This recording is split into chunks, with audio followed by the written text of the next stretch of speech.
Thank you, Joseph, and thank you all for coming. I'm so pleased to see you on a nice sunny day. We treasure each of these after this winter. Well, if you had been traveling in Ireland in 1844, 1845, about the time that that building over there was set up, you might have seen or you might have heard about an extraordinary American woman who was walking through the countryside, reading the Bible, singing hymns, and distributing Bibles and tracts from an enormous black bearskin muff. She wore a bonnet, Indian rubber boots, a polka coat, which is like a car coat, and when they weren't missing, silver-rimmed spectacles. And she recorded with some indignation that people stared at her. She was Asenath Nicholson, teacher, reformer, abolitionist, writer, and traveler, and she came to Ireland in 1844 to personally investigate the condition of the Irish poor. The account of her travels, Ireland's Welcome to the Stranger, which she published in 1847, and a later book, Annals of the Famine in Ireland, which she published in 1851, are very, very valuable documents for that period of Irish history. Her account of In Ireland's Welcome to the Stranger is one of the most valuable records we have of Ireland on the eve of the Great Irish Famine. She left Ireland in the fall of 1845, just about the time that Frederick Douglass arrived. They was on passing ships, and she returned a year later in the fall of 1846, or the winter rather, December of 1846, to do what she could to relieve the condition of the Irish poor. The story of this remarkable woman begins in Chelsea, Vermont, a village on the White River Valley in eastern Vermont, where her parents, two real Yankees from New England, Michael and Martha Rice Hatch, settled. And they named her, she was the youngest in the family, and she was named Asenath. I thought, what an unusual name, though the local cemetery has quite a few Asenaths in it. But it's a prophetic name in the case of Asenath Nicholson because it's an Old Testament name, and it's the name of Joseph's wife. And as that Asenath, I like to think, helped Joseph during the famine in Egypt, so our Asenath, who never refers to that connection, by the way, our Asenath, of course, at a later life, helped the Irish poor during the Great Irish Famine. And like Joseph, she devised her own ways to take care of the poor. As I say, she was from the White River Valley of Vermont. She was born in 1792. And I would like to say something about both of her parents. They're quite extraordinary. Her mother, Martha Rice Hatch, was named, of course, an appropriate name, as Asenath is a good old-fashioned Old Testament name. Martha is a good New Testament name, and she fits the name very well. She left her daughter a model of persistent hard work and self-sufficiency, qualities that you can imagine would have been essential for a housewife on the Vermont frontier. And Nicholson, in 1847, when she was working among the poor of Dublin, said this about her mother: "Never before, in all my privations in Ireland, had I tested the value of being early trained under the discipline of a rational mother who fitted me, when a child, for the exigencies of life. Not only by precept taught me that I'm going through the journey in this world, I would be met with rough roads and stormy weather. I would not always have a covered carriage. Sometimes I would have a hot meal and sometimes a cold meal. Sometimes I would be welcomed and sometimes I would have a repulsive welcome. But she instructed me by precept and example that my hands were to employed in all that was useful and that idleness was disgraceful and sinful." And Nicholson reported a year earlier in her Nature's Own book, she said about her mother, "The sun never looked upon her in bed when she was well." The sun never looked. It reminded me, my grandparents were farming people, and my grandmother had a heart attack at 75, and the local doctor, Dr. Katz, came to see her, and he said to my grandfather, "Now, Lewis, Anna has to take it very easy. She's had a heart attack. She's just got to take it very easy. And Grandpa said, well, Dr. Katz, she sleeps till 7 o'clock. So the Hatch's Christianity informed Nicholson's life. It was broader than the Congregationalist doctrines of the time of the covenant and personal salvation that emphasized Bible reading, individual freedom, and local congregational authority. They provided an example of tolerance and charity to their children. Michael Hatch hung no Quaker and put no men in a corner because of the color of their skin. And he told his children, when the Irish come to your door, never send them empty away, because they are a suffering people. She was trained as a teacher. She was taught in her local District 2 schoolhouse, and in the centenary of Chelsea, Vermont in 1884, in the centenary lecture, she was named as one of the most remarkable teachers of that village in that time. Now, it's interesting, she taught locally, and then she goes on, of course, to the city, like many New Englanders did in the mid-19th century. And if you were to read only what she says about herself, you would think she left Chelsea and went to New York. Not at all. She went through Elizabethtown, New York, in the high peaks of the Adirondacks, where she had a life-changing experience. She had a little school, and that I've traced down. And the pupils, I think, at her school were two young children, recently orphaned, their mother had died, named Nicholson. And their father was a local attorney and a local county official whose law partner was a member of Congress. And they got together, and I discovered on a lease that the two of them sold a piece of property, so I can kind of guess when they were married. But Nicholson, at that time, became a reforming journalist, the first of her many changes. You know, she was a kind of protean character. And she, in addition to teaching, she became a reforming journalist, and she attacked the Masons, because the Masons at the time really controlled banking and influence and all kinds of business opportunities. And I found what I think are now. I have to tell you that I didn't find her name in the end of the letter, but it's certainly Nicholson talking. I can tell by the rhetoric. And she became a reforming journalist. She attacked the Masons, and I think they were driven out of town. That's my guess. Now, I have to say about writing a biography, I don't know if any of you have written a biography, but if you write a biography, and I hope you will, and do pick a character who's fascinating. That's the most important thing. But Hermione Lee recently talked about a biography of Penelope Fitzgerald. And she said, every biography has its silences and secrets. Every biography has its silences and secrets. I've been working on this, I worked on this biography for 50 years. You can imagine, 50 years, honest to goodness. And finally I said, you know, I'm going to have to live with these silences and secrets because I'd like this out in my lifetime. So that was it. So we don't know exactly why they leave Elizabethtown, but they left Elizabethtown. And in 1831, they're in New York, where Norman Nicholson is a merchant and Asenath Nicholson is a school teacher again.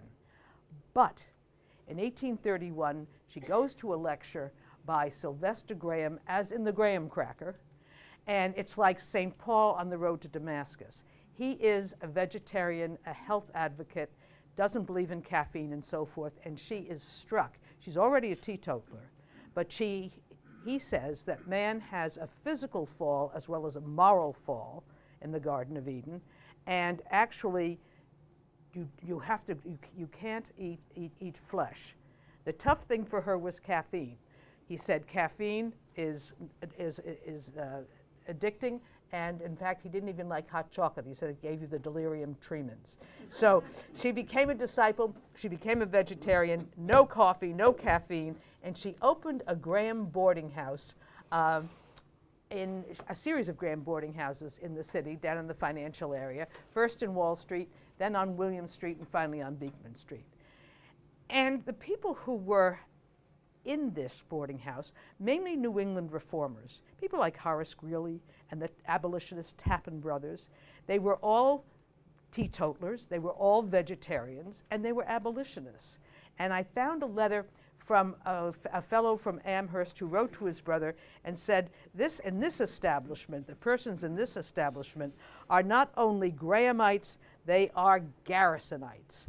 And I'm one move away. You know, you can get almost down. If you're writing something like this, you get almost down to the edge. I'm one move away from proving that the New York Abolitionist Society and the American Abolitionist Society went from her house to their founding place. But I'm close enough to say I think that this is what happened. While she was involved in that, she was also involved. Nicholson had a soft spot for kind of high-strung clergymen. She really liked these guys, and the more, the frailer, the better, kind of.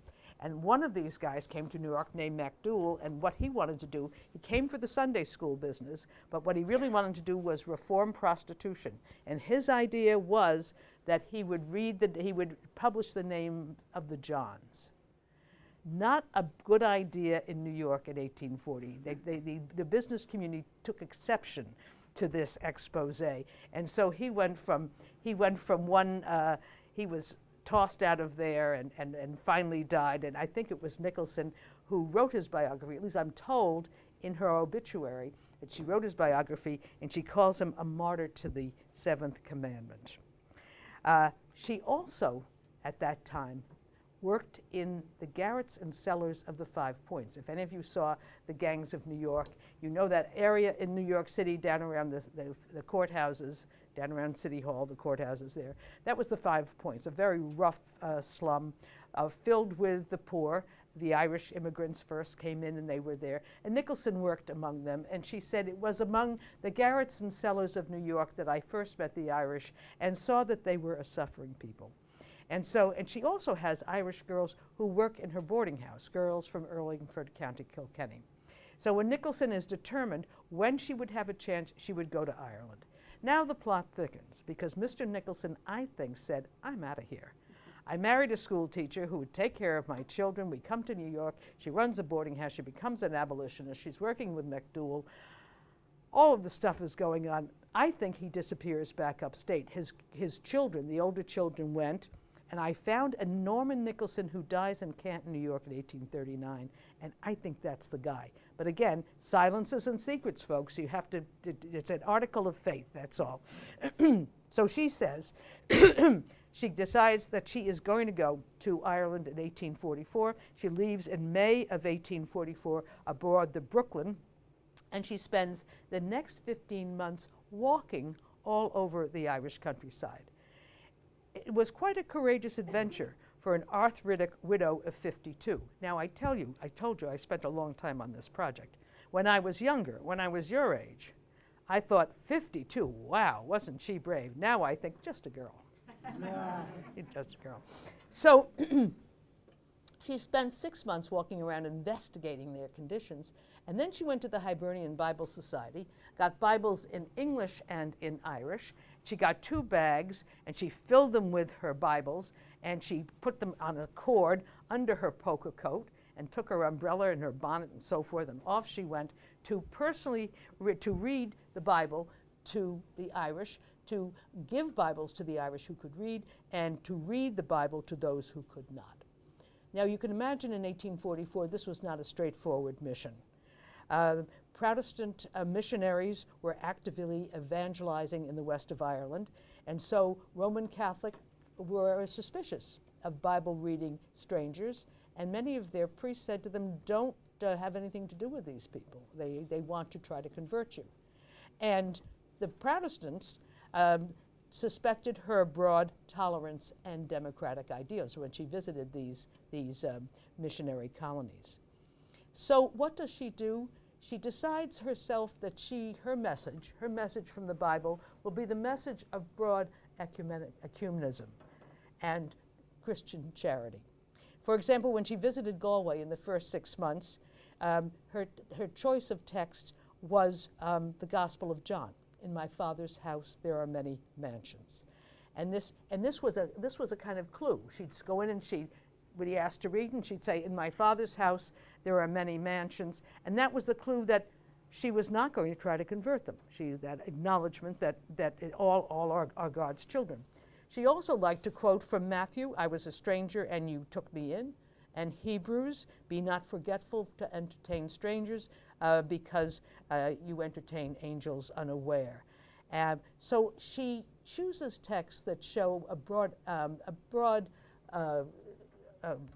charity, and she also chooses texts that honor the hospitality of those who had welcomed them into their cabin. And she tells them the parables of charity, the widow's mite, the Good Samaritan, and I don't know whether she was conscious or not of that, but what she's doing here is observing the mores of the Irish countryside, of the living gospel right before the Great Irish Famine. The reception to Nicholson by Catholics was often linked to the question of the view of the Virgin Mary, which you, Father, I think from my quick look at your review, thank you again, mentions that. Nicholson recognized Mary as the mother of Jesus, but she didn't think she had any particular special intercessionary powers. So they were great ones to say to her now, after she read, "What do you think of the Virgin Mary?" And she would acknowledge that she was the mother of Jesus, full stop. And so she reports the response. One of the women responded, "I told you couldn't compete with her." Another woman dismissed Nicholson's religious beliefs as a symptom of her feeble-mindedness. "There's no use talking. She hasn't got sense, that I seen, the poor thing. She'd never have left so fine a country to be walking in this if she had the right sense." She's cracked. And later on, again, in Kilkenny, I like this one because they were introducing this question of the dogma of the Virgin, and they said to one another, "This will cut the cloth. This will cut the cloth." Later, her reception in Bantry was perhaps more typical. There again, somebody inquired whether she was Protestant or Catholic, and somebody else said, "I don't care what she is. Nothing but the love of God could bring her across the ocean to such a poor people as we, and stop in our cabins to discourse us and give us the good book. She's been well reared, the creature, that she has." One of my favorite talks about Nicholson reading the Bible and singing her hymns was, it's a charming talk, a charming moment. She walks from Carrasavine, down where Daniel O'Connell lived at the bottom of Kerry, across the mountains to Killarney, and she stops near the Ballacoshin, the pass where the old hunting grounds of Finn McCool, where Finn McCool was supposed to have met St. Patrick and talked together in Oisin and the Tiernan Og. The two, St. Patrick and Oisin, discussed Christianity. But Nicholson sits there and she's enjoying a spectacular view of the McGillicuddy Reeks, and she starts singing her favorite hymn, "Majestic sweetness sits enthroned upon the Savior's brow." And suddenly a little boy who's herding cattle has his little pipe, and he starts playing the pipe, and she's singing and he's playing the pipe. They're having a wonderful time. Of course, kids come to peek in what's going on, and she's wearing a bonnet, and they think it's part of her head. So they scream and run away.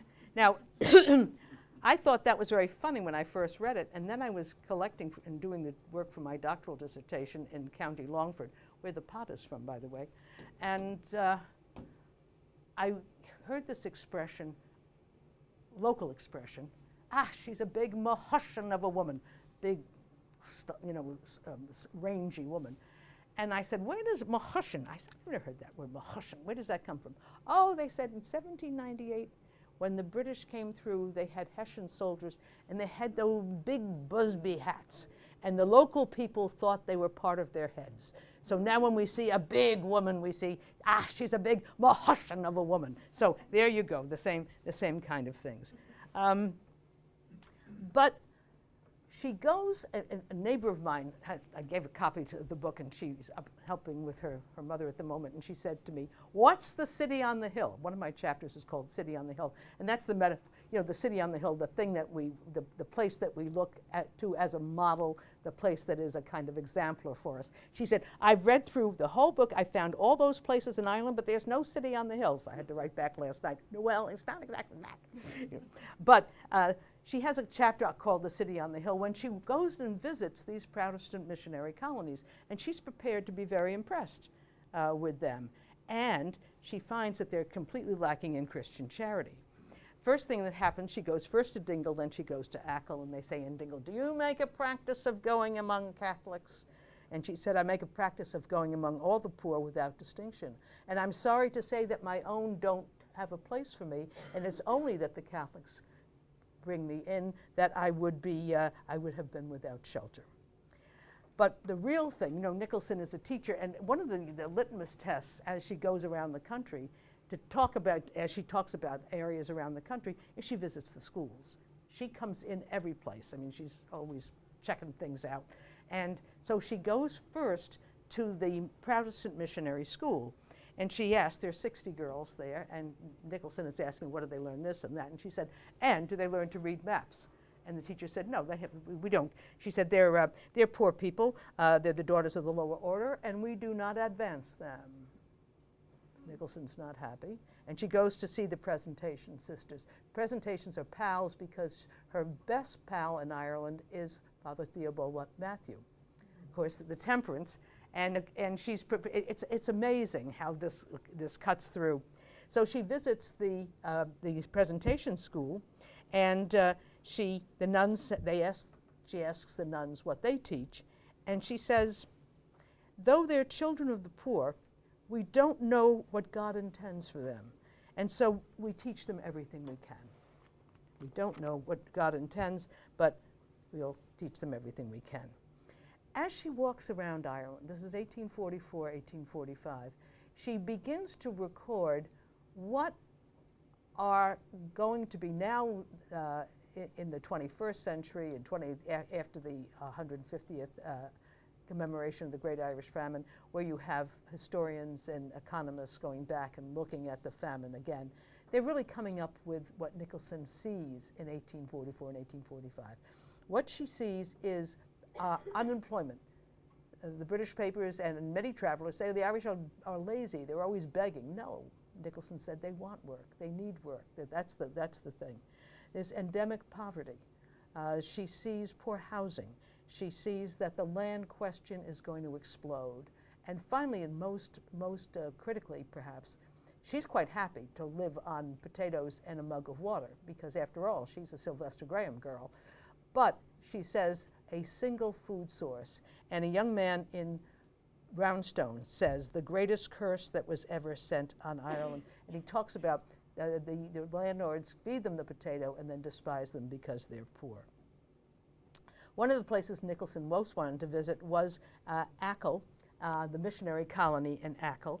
And she goes first, and there's trouble when she arrives because there's no place for her to stay. So they send her up to Mal Veazey's shebeen up in the hills, where she finds a cow in the kitchen. And Mal Veazey makes up a bed for her that she expects her to share with a man, a strange man. And Mal Veazey says, what harm, you can stay there. She goes and visits the Nangle, and before she goes to the Nangles, she goes through a mountain village where people speak no English, but they know about America. They receive her with great kindness, and there's a good deal of grabbing and shaking of hands, and there's great hospitality there as she goes through this village. This village is the deserted village on Achill.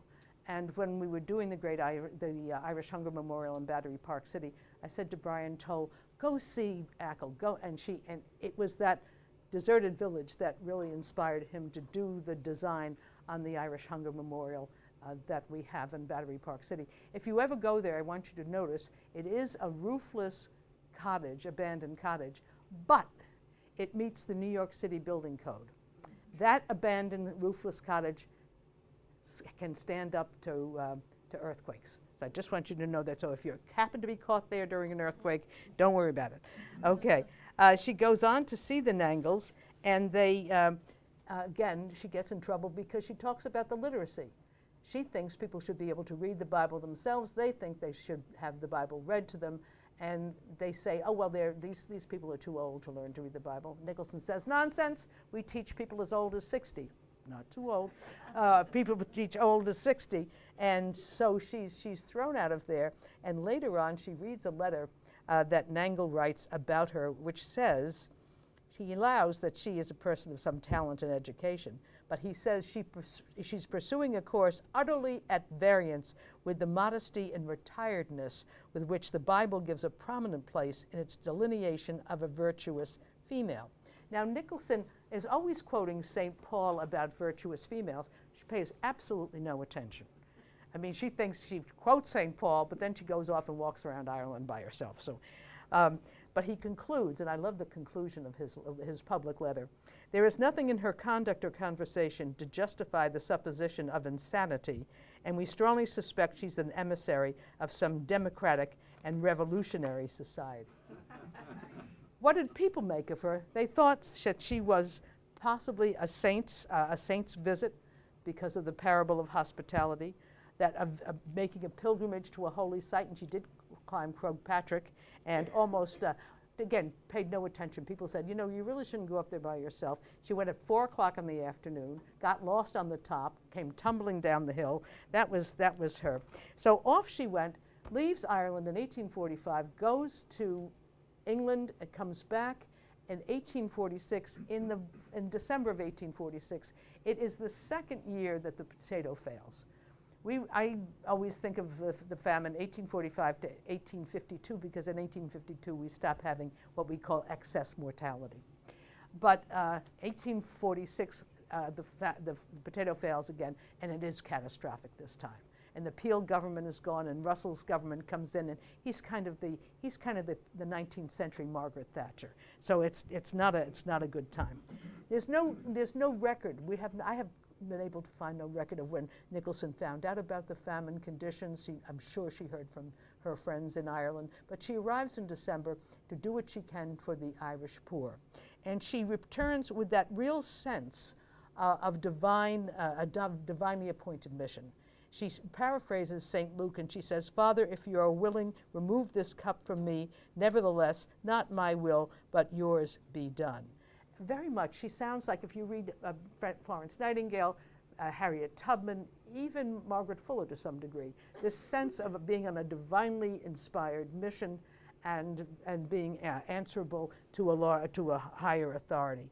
And so her sense of mission involved bearing witness to the suffering, explaining not only that the Irish suffered, but how they suffered. And she challenges the government, she challenges the failure of stewardship. She particularly challenges the attitude of the relieving officers toward the Irish poor. She goes and she goes through all of her resources. She sets herself up in a little tiny third floor of a little narrow house over the Liffey. She walks through every morning, and she goes down around the Liberties with baskets of bread, which she hands out. And then she does this, and I always tell my students that this is so important. We can't save everyone, but we can do something.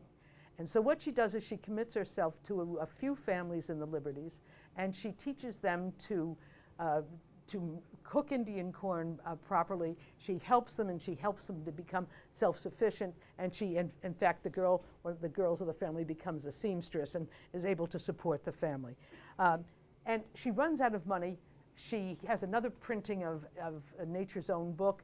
She decides that she's going to do a book on her 1844-1845 trip. So she publishes Ireland's Welcome to the Stranger. It's all to get money to help the poor. And as she is in absolute despair, she says, God, why did you send me here and without any ability to help these people? And providentially, through the mail comes her old friend Horace Greeley, who was editor of the Tribune, sends her a package with money, and she finds out in the wrapping of the package that the New York businessmen had met, and they were going to help Ireland. So one of the things that I discovered was where we get Nicholson's voice, and it's signed by Nicholson, are her letters to the New York Tribune and her letters to the abolitionist paper called The Emancipator, where she talks about the suffering. She asks for help. She reports on what she has seen. And I just want to raise this point, that because I just did it with another project. The difference, our memorial in Battery Park City is a cottage. When I did the Great Irish Famine curriculum, it is a sculptured tree. I instinctively didn't do representational memorials because you cannot ask people to look at visually to confront what starvation and stage starvation is. You can do it in print and leave it to the imagination. And when I was doing the hunger curriculum, 1,500 pages, the only thing that New York State was interested in is, are you going to have an image of a hungry child? Yes. We have to approve that image. 1,500 pages, the rest of it, do what you want. But we need to approve that image. So listen to what she says. The sight of a starving person is unlike any death scene, whatever. The prominent eyeballs, the shriveled skin, the imploring silence would melt any heart, but that, shall I say, of the British Parliament and Irish landlords. She talks about the official response to the famine, and then she talks about the Quakers. She's very pally with the Quakers, but she went her own way and did her own thing. And she, as I say, she had her own soup kitchen, which she ran in the spring of 1847. Unlike the Quakers who sold their food for a penny, she gave her food gratis. And she went there in the spring of 1847. She spent the spring in Dublin, and then in the summer she went to Belfast, and then to Donegal. Do I have 5 more minutes or so, yeah, Joe? Yeah, sure. Okay. And she tells extraordinary stories. She stays with her friends, the Hewitsons, who are agents there, and there's no glass. There's no glass on the lower part of the door. Why? Because the poor, when Mrs. Hewitson is weighing out the sacks of meal that she's giving, courtesy of the Quakers, their faces are pressed up against the glass, and they break the glass. Nicholson goes out to the island of Arran off Donegal, and she's with the boatmen, and she says, everybody is very quiet, and everybody's very emaciated and starving and end-stage starvation. And Nicholson says to the boatman, but the dogs look so fat and sleek. And the boatmen say, should we tell her? And she said, oh, now she knows. That, by the way, that little anecdote, when I do that with students, that is the thing that they remember, that kind of horror. She goes from Mayo to Donegal, as I say. She visits the home of a generous landlord, Samuel Bourne, who looks after his own tenants, but he brings tenants in from the adjoining areas. And in fact, when the Folklore Commission people were collecting about Samuel Bourne in the 1960s, they said, be patient, the food will come from the big house. Very generous, very good guy. And when I went up to see Samuel Bourne's place, and you have to get out. You know, if you're going to do this, you have to walk the land yourself. And I found, I'll never forget, I went into the little family graveyard next to Bourne's house, now of course a ruin, and I found Samuel Bourne's gravestone in pieces. So I put it all back together again and took a picture of it and brought it into the famine people and said, this guy, he's a hero. You know, solder that thing together, put that together again. But she talks about that kind of good stewardship. She talks about these, instead of the Quakers who give us all of the statistics, they give us all of the diaries of what's going on, Nicholson gives us the human side. And one of the accounts has inspired a young Irish composer to write an opera. At first was a cantata for Dionne Upshaw, and now it's going to be an opera called Hunger. And this is just one little vignette. And Nicholson is in Mayo, where she spent the winter of 1847 and 1848, and an old man comes in with a child on his back, and he goes to the relieving officer to get his bag of meal, and the relieving officer says, sorry, your name isn't on the list. You have to come back on Tuesday. And the guy, he creeps off, and Nicholson runs after him and gives him some money. So the next Tuesday comes, and the guy comes, the child is gone now, and he's back, and now he's on practically all fours. He comes in, and the relieving officer says, oh yeah, no, I'm sorry, your name's not on the list. So Nicholson chases after him again, gives him money. And then Nicholson is away, and she comes back, and she says to the relieving officer, did this old man come back? And he says, if he didn't, what of it? What does it matter? And this inspired this young Irish composer to do his opera based on Nicholson. And as I say, Nicholson had no vanity except one. Her vanity was her singing voice. So I keep thinking how she would have loved, she would have been embarrassed, but how she would have loved the idea that a young Irish composer has written an opera based on her work. So she stays in Ireland here through the 1847, 1848, and at the end of 1848, the spring or the end of the summer of 1848, she decides to go back to Cork. She said she can't go through another year. She just can't stand going through another year of that suffering.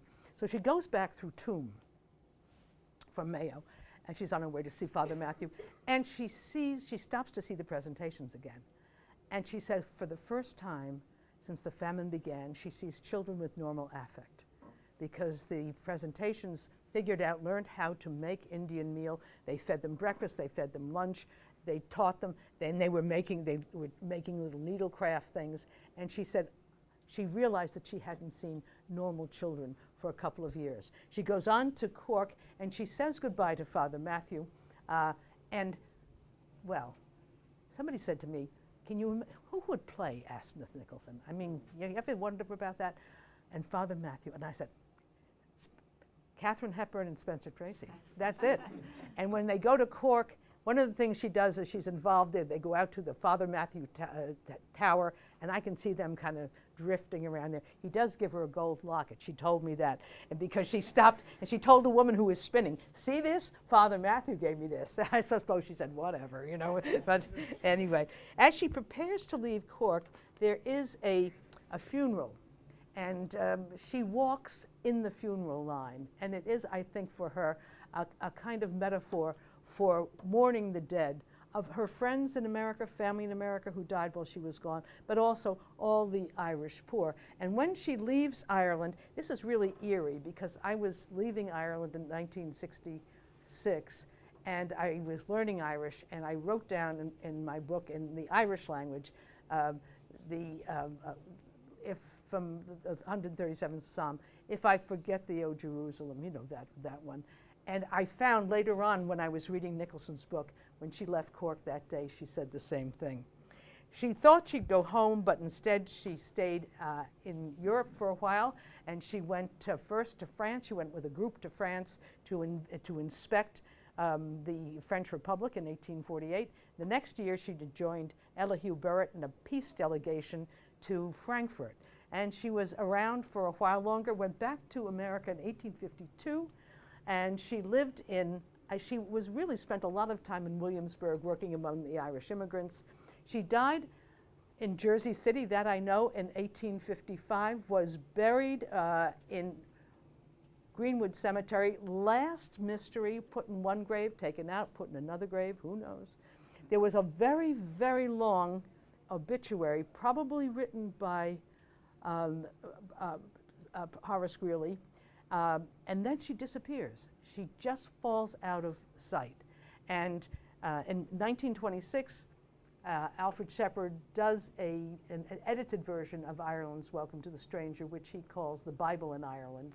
And then people get a little bit more interested, including Sean O'Foylon and Frank O'Connor. So that in 1965, when I went up to talk to Roger McHugh, who was the professor of Irish, to ask if I could do a master's with him, he said to me, well, what did you want to do? And I said, I'm interested in travel literature and pre-famine fiction. Miss O'Rourke, did you ever hear of Asenath Nicholson? 50 years later, here I am. Let me just leave you with one little piece here. Nicholson, no, Mrs. Nicholson, there's no letter here for you from America. I'm sure there is a letter from New York forwarded from Urlingford. May I see the postmaster? Robert Peirce, that would be Lady Gregory's nephew, who was the postmaster in Galway, comes out and sees this woman wearing spectacles, dressed in a bonnet, polka coat, carrying parcels, large black bearskin muff, and she explained that she had left Roscrea, County Tipperary, on October 29, 1844, walked 70 miles, and in the hopes of receiving a letter from New York with funds forwarded from Urlingford. She arrived in Galway on Friday, November 5th. And he said, no letter for you. She stayed the weekend. She only had 4 shillings. She stayed the weekend, and Monday morning she went in again, and no letter. So it was about 20 minutes to 12, again, in November. You know what Irish days are like in November. But no, she doesn't take anybody's advice, so she starts walking through the mud south to Oranmore, and then she decides she's going to head on to Loch Ray for that night. So she sits down against a pillar, and she looks out kind of toward the Atlantic in that direction. And this is what she said. I saw there cheerful fires, and I saw friends gathered, and I heard them say, I wish I could see what Mrs. N is doing tonight. By this time, she believes what we told her when we advised her to stay home and keep out of difficulties which she must undoubtedly meet in a land of ignorant, reckless strangers. Pity she couldn't find enough Irish in New York to keep her busy without going to that land of darkness. Well, she always would have her own way, and she must abide the consequences. Nicholson says, I saw too my own happy parlor, lighted, fire lighted, the books gathered for the evening, and did I wish to draw around the table and participate in the enjoyment? I did not. No, I did not. Should I sleep the sleep of death, with my head pillowed upon this wall, no matter. Let the passer-by write my epitaph upon this stone. Fanatic, what then? It shall only be a memento that one in a foreign land loved and pitied Ireland and did what she could to seek out their condition. You gotta love her. Thank you.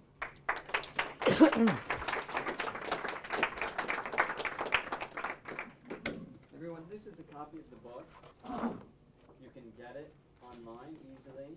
And cheaper. And you can get anywhere. But we have time for some questions, if anybody has questions.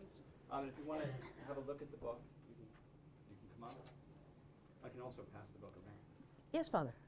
Is there any monument to her in the cemetery where she is buried in Brooklyn? No, there isn't, but I hope that that will happen. There is her grave site, and in fact, I was lecturing at Harvard on Friday with my friend Catherine McKenna, and I slipped in. I have a picture of Catherine McKenna standing by this site, but this is the site itself, right here in Greenwood Cemetery. And what I hope to do is, the Greenwood people have encouraged me that we hope to put up a marker. Wonderful. Yeah. And by the way, may I thank you for, in a sense, resurrecting Asenath for the general readership. She is a wonderful character. She really is. She was all of that, but she was wonderful also in her commitment to God's poor. Yes, yes. Yeah, that's the message. I know I'm a teacher, really. That's what I do, and I always say to my students, one person can make a difference. One person of great charity and great love can make a difference. Did she ever say anything about that Trevelyan? Oh, Trevelyan is her Betten. Yeah, doesn't like Trevelyan at all. Oh yes, oh yeah. If you read Annals of the Famine, she's very tough on Trevelyan. And in fact, one of the things she did, remember when Nancy Reagan said that, what was it, ketchup was a vegetable?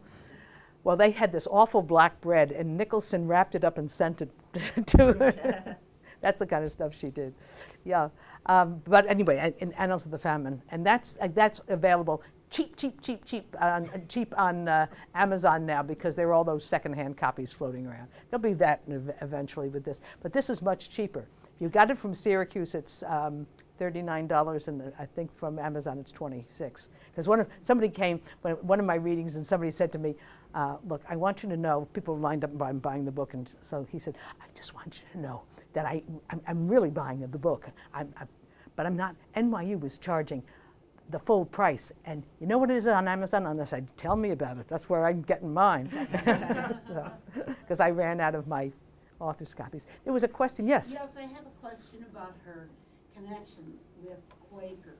Yes. It seems to me you didn't really establish whether she was a convinced Quaker after her congregational upbringing, and whether she may have used the you know, the term Quaker because they were always known as very peaceful and traveling people.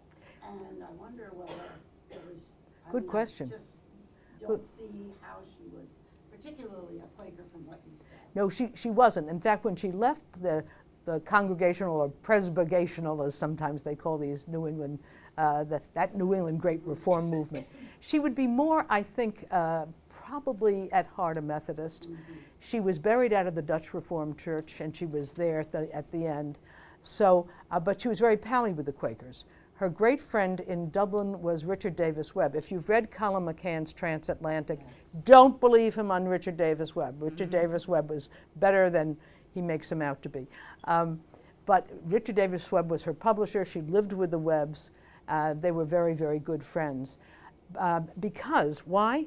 Because the Webbs, the Dublin Quakers, were temperance people and they were abolitionists. And they were from 1840, there was a big abolitionist hoo-ha in London. Garrison, all the abolitionists came over, and Garrison met with Richard Davis Webb. They became best friends and spent time back and forth. Frederick Douglass, when he came through, stayed with the Webbs. So Nicholson was very, very friendly with the Webbs, but I think her own, she would have been, she tells us she goes to the Baptists, she goes to the independent Bible readers, are friends of hers. Methodists are friends of hers, so she admires the Quakers, but she digs with a different foot. Yes. I just admired the 50 years of persistence. That's just fantastic. Well, I think grit is part persistence and part passion. Along that path, have you come across any other academics who are doing the same kind of work? Uncovering more about This person? No. It's been nice because people have kind of left me alone. There have been a few people. Margaret Keller has written a brilliant essay in The Feminization of Famine about Nicholson, and so people have written about her. Cormac O'Rourke acknowledges that she's got things to tell us, and some scholars have picked up in their own current studies of famine, have brought her into discussion. And I hope this encourages other people, and that somebody finds a whole cache of letters or all kinds of treasures, and we can say more things about her. I'm not done with her, but you know, at some point you just have to say, enough is enough. Thank you very much for a lovely lecture. Thank you. I was wondering, how did the language thing pan out? Like, did she ever learn any Irish? Not to my knowledge. She does talk about people, when she's at the deserted village, she talks about people speaking Irish. They couldn't communicate, but there was a great deal of nonverbal communication. She does say one time, and it's a story she tells on herself, which is not a flattering story.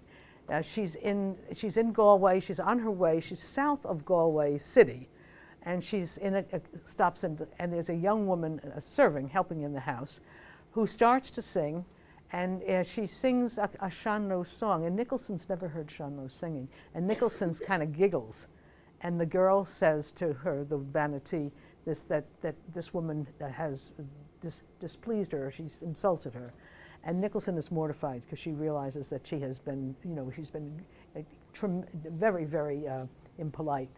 And you hear Irish from time to time. Sometimes she'll report Irish being sounded, and she often reports that she's sorry she can't speak to them in Irish.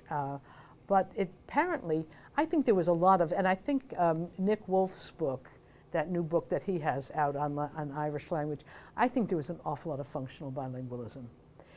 What she does hear about, and from the time she visits her girls in Urlingford, they all come round and she stays there, that America is the magic word. Everyone, and this is before the famine, everybody wants to go to America.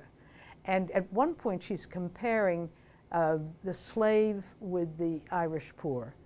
And she says, and it's funny because it's just odds with it. Frederick Douglass, they're passing ships, it's just odd. But she says the slave can walk away, if he can, through the Underground Railroad and so forth, escape, the Irishman has to swim the sea.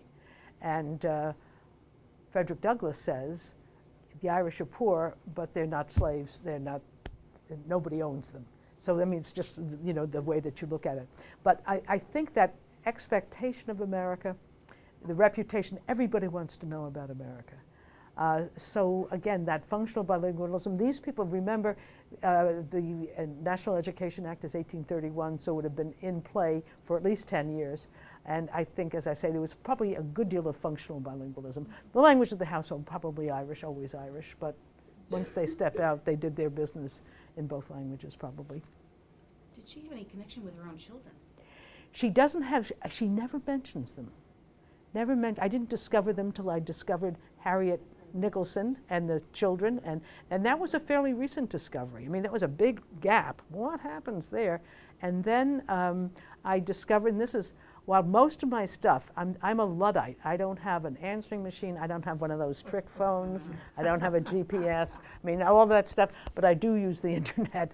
And I did discover a genealogy for the Nicholsons, and it brought me to Elizabethtown, not far from where my family has a summer place in the Adirondacks, so it was very handy, and I could do a lot of research there, and that filled that gap. But there's more to do, more to do. You never get, you know, but my advice is for the students in the room, pick a subject you love, because you might spend 50 years on it. If you have a choice, pick a subject you love who lived in the south of Spain or the south of France or maybe Tuscany. That might be a little bit better too. Anybody else?